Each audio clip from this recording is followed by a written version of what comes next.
I'm not so sure anymore. Kyle and I remain close and still are 5 years later. With this brief backstory in mind, I want to try and explain what happened to me over the past few hours in the North Woods. The day started like any other. I woke up and checked some work emails before brewing myself a cup of coffee while I took a quick shower. I'm glad that I stuck out college because while I'm not using my degree, it did open doors for me at the entry level into other fields, which can hopefully translate into better opportunities later down the road. Before heading out, I was scrolling social media and saw a memory of Bailey, Kyle, and myself at some party. This brought back some fond as well as sad memories, and I decided that after work, I was going to go on a nice walk at Eigelhart Park and took one in remembrance of a good friend. The weather was supposed to be perfect, and it had been a while since I had been back there. I had the thought to call up Kyle and see if he wanted to tag along, but then I realized he was doing his monthly streamathon for his channel. I thought maybe I'd hop on and watch the stream later and let him know.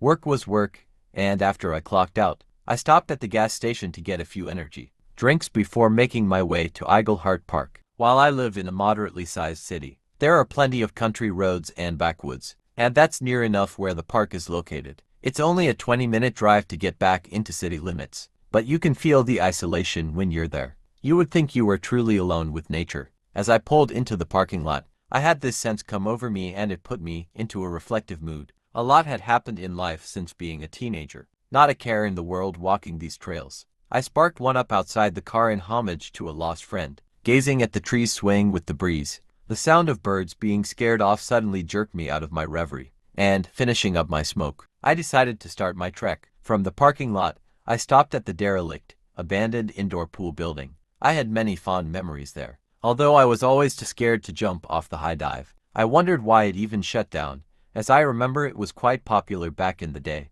But as the thought came to me, something else caught my attention. I thought for certain I had heard someone say something, but I couldn't tell what it was. It almost sounded casual in tone, but it was cut off abruptly. I looked around for a few minutes before deciding it must have just been the wind. I noted that there were no other cars here, so that must have been the case. After leaving the pool behind, I passed the basketball and tennis courts before coming to the main entrance to the nature trails.